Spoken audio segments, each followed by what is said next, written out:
시청자 여러분 반갑습니다. 6월 2일 손상대 TV 준비 방송을 시작하겠습니다. 자, 6월 지방선거가 끝났습니다. 국민의힘은 보시다시피 대승을 거두었고 민주당은 반대로 대패했습니다. 항상 그랬듯이 이번에도 어김없이 국민의힘은 선거가 끝나자마자 차와자찬입니다. 이준석은 난데없는 서진 정책의 효과를 강조하면서 지자랑부터 하고 호남 지역을 공략한 것이 결과적으로 전국 각지에 호남 출향민과 중도층의 마음을 샀다는 황당한 분석까지 내놓았습니다. 그리고는 오늘 강주를 찾아가서 더 열심히 정진하겠다고 말을 합니다. 얘가 왜 이렇게 호남에 공을 들일까요? 광주시장 나가려고 그러나? 이준석은 오늘 오후 옛 전남도청 앞에서 이번에 강주와 전남, 전북 모두 강력단체장 득표율이 대선 대비 눈에 띄게 향상됐다면서 호남 지역을 춥게 세웠습니다. 진짜 목숨 걸고 올빵을 해준 그런 우파 국민들에게 고마움은 안 전하고 이 이준석이 하는 꼬라지부서 얘는 아무리 봐도 좌파예요. 얘는요.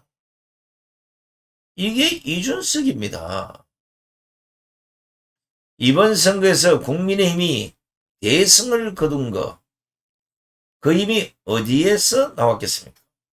국민의힘입니까? 아니면 강주와 전라 남북도 지역입니까? 입이 시거워서 한숨이 나올 것 같습니다. 지금요, 경기도지사 치고 난 뒤에 네가 올리 내가 올리 하면 뭐 하겠냐고. 강용석이가 왜 나와서 적어도 당선 가능성이 없는데도 끝까지 밀어붙이겠습니까? 나 강릉에 복당 시켜달라니까 시켜준다니 이준석이 안 된다 그랬잖아요. 열받았어. 그럼 적어도 김은혜가 이 상태로 가면 힘들겠다. 어떡하든지 강용석이를 사퇴 씌우고 또 표를 받아서 당선을 해야 되겠다 이런 생각이 있었으면 이준석이 얘기 들을 게 아니라 본인이 판단했어야지. 어? 이준석이가 강용석이 저거 안 한다고 해가지고 끝끝내로 설마 뭐 내 표 가지고도 당선되겠지 이러다가 죽선 거요. 돌아갈 것도 없어요. 네가 원래 내가 원래 할 필요 없어. 선거 끝났는데 따지면 뭐 하겠냐고. 이번에 떨어진 사람들 다른 데는 몰라요. 적어도 경기도와 저기 뭡니까? 교육감 선거 세 사람은 앞으로 정치에 얼굴을 내미지 마세요. 오라지 보기 드시. 자, 뭐 이준석이가 이런다 하는데 국민의힘 우리가 뭐 기대하지는 않잖아요. 한두 번 본 게 아니고 국민의힘 니는 니대로 놀아라. 너희들은 우파 국민을 알기를 너가 아무리 나를 미워해도 때리면 국민의힘 찍을 수밖에 없을 것이다. 이렇게 얘기하지만 이제 다가오는 2년 후 총선에서는 절대 그렇지 않다는 거 준수가 보여줄 테니까 일찌감치 당을 떠나라더는. 그나마 윤석열 대통령의 40년 직이라는 석동현 변호사가 이번 선거 결과를 제대로 판단한 것 같아서 제가 오늘 마음에 위안을 또 삼으라고 석동현 변호사의 글을 전해드릴까 합니다. 제목이 민초들이 이룬 3년승의 기적이라는 글입니다. 민초 딱 나오잖아. 아스팔트에 나와서 흔히 말로 연설 몇 번 하고 제가 뭐 한 두세 번 소개를 했습니다만은 이러니까 딱 민초들의 생각을 아는 거예요. 윤석열 대통령도 광화문 광장에 나와서 6월 5일 날 저녁에 안 되면 6월 6일 날 아침에 나와서 한 말씀 했어요. 국민들에게. 다른 데는 잘 찾아가면서 왜 광화문 광장에 진정으로 이 나라를 구하는 애국 민초들에는 왜 얼굴을 안 디밉니까? 신기한 사람들이야. 강화문 광장에 안 나온 사람들 제가 보기엔 다 좌파라고 보면 되는 거예요. 누가 됐든지 간에. 그래서 석동현 변호사의 민초들이 이룬 3년승이라는 기적 지금부터 들어갑니다. 이번 2022년 지방선거와 교육감 선거는 보수 세력의 압승입니다. 경기도지사와 서울시 교육감 자리를 못 찾아온 것이 몹시 아쉽긴 하지만 말입니다. 이로써 작년 4월 서울 부산시장 보궐선거, 그리고 금년 3월의 대선에 이어 이번 지방선거까지 3년승입니다. 작년 봄 이후 지금까지를 돌아보면 정말 기적이란 생각이 듭니다. 무능할 뿐 아니라 잘못된 이념에 도취되어 오만하기가 비길 데 없는 문재인 세력이 보수의 무능과 지리 멸렬을 틈타 공권력과 언론 권력의 대부분을 장악한 이후 지난 5년간 어쩌면 저럴까 싶을 정도로 쉼없이 나라의 운명과 미래를 난도질했죠.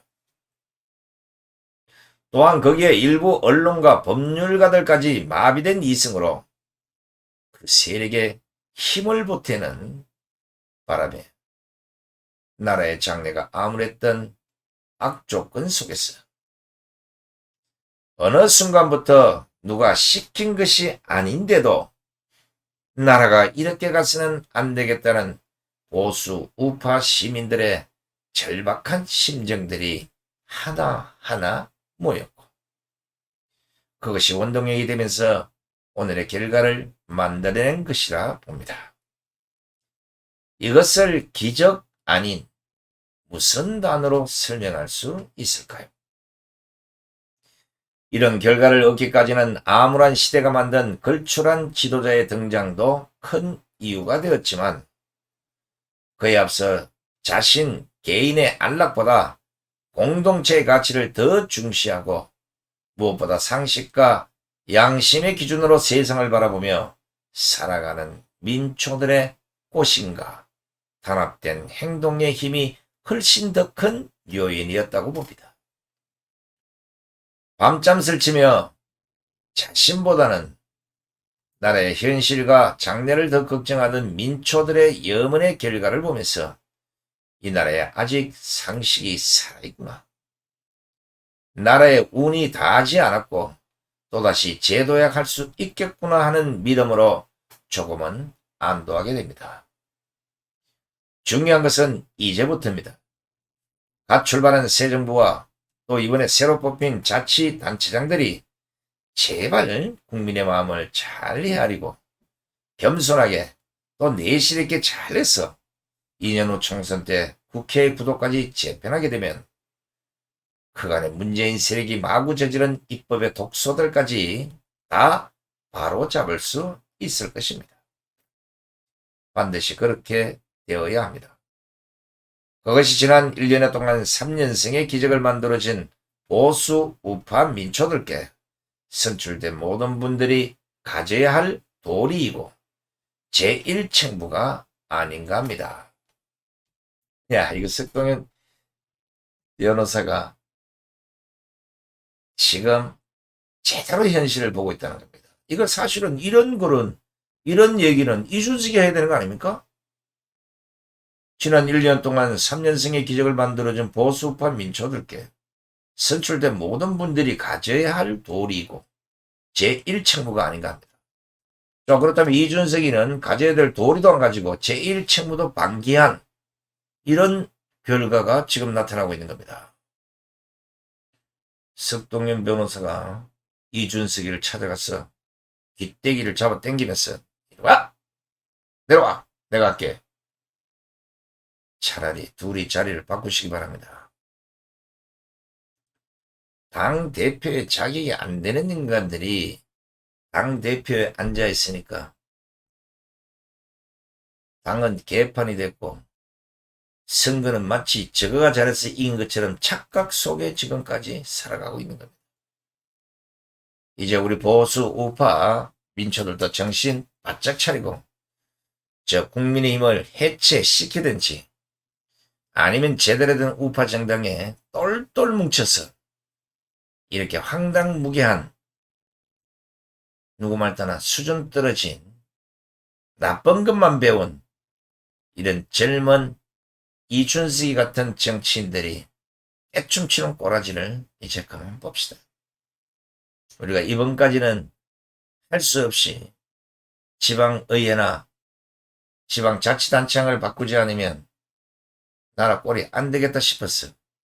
그들이 협조하고 그들이 같이 머리를 맞대지 않으면 힘들 것이다. 윤석열 정부도.